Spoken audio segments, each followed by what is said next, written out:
Hello there, ladies and gentlemen. This is Orphan Last, aka Skylar Madison, and today I'm going to go ahead and finish drawing this sketch. Now, I recorded some videos out of order when you consider the release date, basically. I've just made 3 videos inside of the Perspective Training Wheels series, and it's teaching how to draw a bridge. And I wound up drawing out this thumbnail inside of that video, and I loved it so much that I wanted to finish it. And besides, I needed 2 different things. First, I needed thumbnails for the Perspective Training Wheels videos about how to draw a bridge. So this video will do, the image that I make inside of this video will do just nicely for that little 3-parter series. Not only that, but I think that I need to have concept art for my comic book that I'm working on. So I took this opportunity to kind of draw out an image that's concept art for my comic book. I just found some sort of excuse. And it's an image that I actually wanted to draw. I mean, sometimes I draw things that I really just don't want to draw. Or if I'm drawing something that I actually want to draw, then basically I have to, a lot of the time, draw other things in order to show you guys what I mean. I don't know how often you guys actually realize that I'm drawing like 10 different things in a video just to illustrate what I'm talking about, and then I get rid of that drawing. It's gone forever, and it's fine. I'm okay with that. And then I continue drawing the main picture. So this video is not that sort of video. This is the sort of video where I draw a picture where I kill a horse. That sort of picture. So, and you'll see what I mean. I don't know. I'm not, at this point in time, I'm not quite sure what the thumbnail will have. Whether it'll have the horse getting stabbed, or whether or not it'll have the main character of my comic book, Atler, on the screen. I'm not quite sure, at least for the thumbnail. For this video right here, I think I might settle with Atler, but I'm still not decided what he looks like. That's the main character of my comic book, Atler, and I really like that. I really like the way that everything came together, the movement in the scene. And I spend so much time on this upper portion of the canvas. It's like 10% of the canvas going down, and I spend all this time on this tiny little region that's just, it's composed of just like a bunch of pixels, but it's not very much to work with. So whenever I wound up having to use the transformation tools, a lot of the time, if I had to scale it up or scale it down, it lost all of its resolution. Just simply because it didn't have much resolution to begin with. And so, yeah, I got kind of frustrated with that, because that means you need to redraw things, which got me to kind of miss working in Affinity Designer. I don't know, I really like some of the sloppiness, the choppiness to my lines. A lot of the time when people are inking or kind of making the final product of an image, myself included in this, by the way, a lot of times people feel as though you need to have perfect lines, but sometimes the crazy rattiness of everything can actually accentuate the motion and everything like that to some extent, or it just gives it an attitude that I really gravitate towards. And this guy looks like a gremlin. This is Atler that I'm drawing right here, and I really wasn't quite decided which person on the canvas was going to be Atler. I thought it might actually be the guy on the horse, but once I drew this guy like this, where he has actually less men to face off against this army. Now, I don't know if that's necessarily how it's going to work inside of the comic book, but it's still something that looks interesting on the canvas. And yeah, here I'm drawing out all of this stonemasonry, and I feel as though I did a really good job on it. Like, I mean, I'm a stonemason. I look at the stonemasonry that I drew, and it looks nice. It looks really super nice. And inside of the 3 videos that I have, that one of those videos is going to get released this week, by the way. I have it mostly edited. And basically, I teach how to draw stonemasonry inside of the Perspective Training Wheel video series that's going to be coming out. And again, the first video in that little series on how to draw bridges inside of the Perspective Training Wheel series, and also teaches how to draw stonemasonry. First video is coming out this week. Expect it on Sunday. Okay? So, yeah, drawing the rocks was fun. You know, I keep telling myself, you know, I know how to sculpt a rock. I do it every day. But I can't draw a rock. But really, it's just a series of geometric shapes that kind of sort of follows perspective to some degree. And I decided, well, if it's following perspective, then I'm just going to imagine there's some sort of vanishing point somewhere on the horizon line, and just kind of draw things that sort of kind of follow that. And the faces that are facing us, I colored in black, and the primary decision for that was there is a sun on sunset. Basically, it's a sunset image, and the sun is right there. You would think that the faces that are facing us would be dark, or at least silhouetted in some way, and so that's exactly what I wound up doing. You see me drawing everything in white. You see me drawing everything in black with the bridge, but as soon as I finish drawing everything with that bridge, I grab the meat of that bridge, and then I turn it white, and then I go ahead and just color in black everywhere, and I treated everything as just about everything like I would you know, a pencil and paper. I really did. I didn't use the fill tool very often, primarily because the fill tool in Affinity Designer, I can't seem to get it to behave the way I need it. Every time I use it, the dang thing leaves some sort of pixelated border, and so I have to go over areas all over again. It is so freaking frustrating. This is the sort of frustration that made me gravitate towards Affinity Designer, to be honest. There are elements to Affinity Photo that I really love. There are parts to Affinity Photo that I really love, but there are some areas to it that kind of aggravate me. But I think that to some degree, not every degree, but some degree, I feel as though I just don't know enough about the program. I love it to death, but because I've used it before and it's been very helpful. But I don't know it as well as I know Affinity Designer. And now the inking process, and I decided to just not have clean lines. Just draw them out kind of sketchy, and kind of decide things a little bit better like that.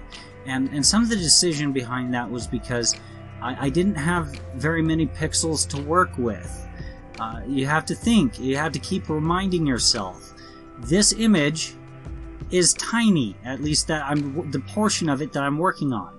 The canvas is enormous, and this is just one tiny portion of it, so I didn't have very many pixels to work with in order to draw these guys.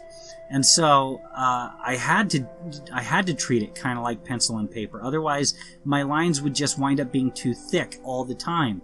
And so I had to draw really lightly, I feel.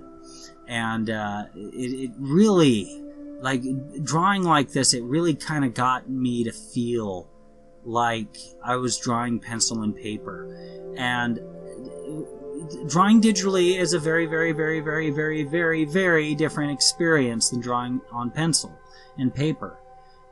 It's like, it really is. And so I really felt as though this, like, this image is finally going to let me draw an image that is more akin to my natural style.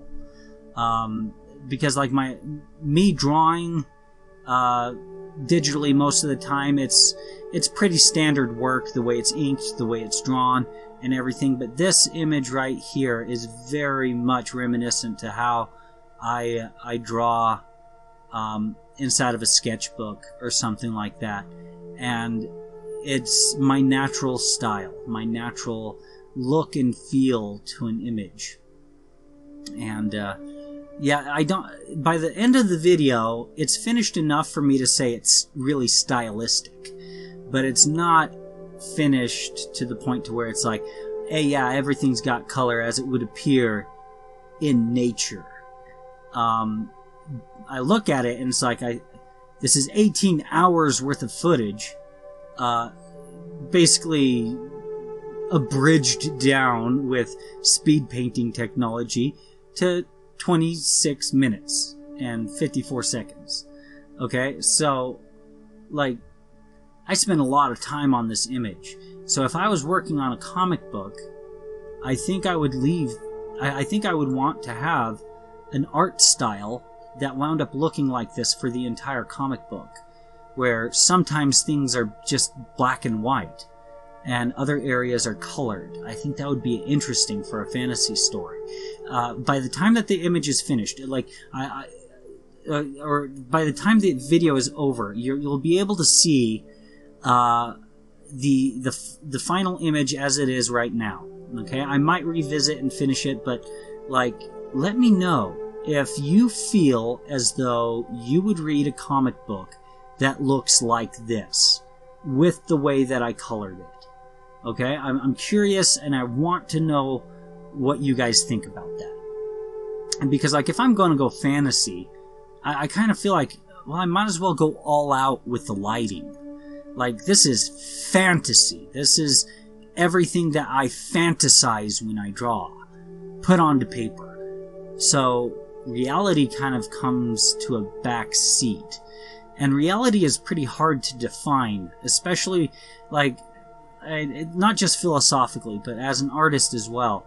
Because like, okay, if you draw a scene the way it looks, then, you know, what are you talking about? Like, there's different ways that something can look. Does it have linear perspective or curvilinear perspective? Like, that kind of changes the definition of what would look realistic and what's not. And it kind of gives you an idea as to, oh, if I'm not drawing curvilinear perspective, then this is how far I can get away from things. This is how much leverage I have until the image becomes curvilinear. And if it winds up being curvilinear, oh, cool, the picture has more versatility. That's generally how I feel. And if an image winds up looking as if I'm panning through the image, through some of it, and then other portions of the image it looks like I'm swiveling, I'm totally down with that. Okay? And if it's a mistake that makes it so that I'm capable of having that experience when I draw a picture, I'm totally down with that. Okay? That's some of the reason why I freehand my drawings. Because I understand curvilinear and linear perspective, and I know that if a line or a series of lines are going wonky in one direction or another, then it's not going to look right. But it looks right in curvilinear perspective, so I'll keep those mistakes. If the image winds up eventually winding up having curvilinear perspective, the image is more versatile. So, yeah, and I am serious about that. And, yeah, you know, just drawing out people, my only real regret while drawing out these people was that I feel as though I should have kept in mind more of the principles of drawing in perspective, to be honest. I should have laid out everyone's position in a box and kind of figured out some sort of way of sketching them out as a series of boxes. kind of. That's kind of what I'm thinking. And then drawing them organically after the fact, after having kind of modeled them in perspective. That's how I kind of feel, because I didn't consider the ground plane throughout the entire process. And here you see me create this design and then warp it. It's awesome, and it's so that it fits on the flag. That was fun. But currently, Atler's position on the canvas and the size that he's currently at, it's not right. So I put all this work into inking him, only to need to adjust him to work with the physics of the scene, and basically had to make him bigger. I had to enlarge him, move his position a bit, and redraw him, actually. But this is pretty close to how he wound up looking. When I wound up redrawing him, it was kind of like it kind of felt like I was just tracing. That's kind of how it felt like, or inking. Once again, whenever I'm inking, I'm thinking, how can I make this look cooler than the previous version? And you need to know when to stop doing that, primarily because if you do it too much, you could add so much detail to something that it stops looking like what you're trying to draw. That archer, he's stinking awesome. He looks creepy, and somewhere in the image, I wind up. I think it's right just to the left of where we're currently looking at on the screen. I accidentally wound up drawing Ben Stiller, and no matter what I did, it just looked like Ben Stiller. And I thought that was awesome, and so after a while I started to kind of lean into it. So Ben Stiller is on one of the sides of this army. It's pretty soon here, I swear. I draw him out. It's kind of funny. I draw this archer out, and he just looks so cool. Like, he just... he's wearing armor and everything. And then I decided, if he's shot an arrow, I better draw that arrow. And like I said, if I'm going to draw a fantasy image, it's going to have every freaking fantasy I want out of an image. So, yeah, that's so freaking cool. Then, pretty soon here. Yep, this is Ben Stiller right here. At least I feel like it's Ben Stiller. That guy can look pretty creepy. So, normally he plays a character that's harmless and kind of cool, but really, he could play, he could look pretty creepy if he really wanted to. And here, you can actually see me flipping back and forth to seeing a reference and trying to understand the anatomy of an elephant. I didn't feel as though it was very complex, to be honest. I mean, everything, there was no subtle details to the elephant. It was just a series of really pronounced definitions, and those are the things that are really easy to kind of pick out. And I think I draw out one more guy in the army, and I wound up kind of reconsidering a few things also around this point. I start adding lighting to the bridge details. Okay, I see what I was thinking at this point in time. And highlights to the water. Anything to make the water look more like water, as it would kind of cascade off towards the sun, and trying to think about how the light would play into it all. And let's see. Someone told me there was some sort of mistake here, so I wound up adjusting one of my arches, or one of the barrels to the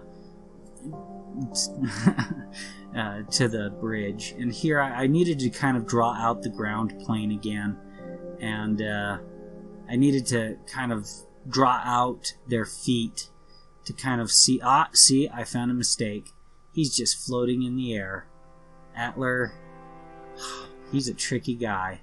So I decided to go ahead and just kind of sketch him out with feet and put him into a position where it would make sense, and then made some adjustments. since I had to make him larger, I lost all that resolution, so I had to redraw him. And this got me thinking, man, I wish I was working with Affinity Designer. But, you know, I kind of, you know, there's benefits and disadvantages to either one. Affinity Designer or Affinity Photo, or, like, why can't they just make a full-featured program that features both attributes and, like, completely, fully, both? Like, it just seems like that should be the natural evolution of software, and yet no one's done that. No one! And I don't know what the problem is, but we need it. That's what I feel like. Because, like, if I could have all of the raster tools that Affinity Photo gives me, and all of the vector tools that Affinity Designer gives me, that would be so nice. And I know that Affinity Publisher has that. I'm going to be working inside of, I'm going to be making a comic book soon here, using Affinity Publisher. I've been kind of procrastinating learning it, but I'll have to learn a lot more about it once I start using that. And, yeah, you know, actually treating this like a grayscale image, it was really fun, because, like, you know, adding the white highlights and such like that gave me different opportunities that wouldn't have normally been available to me,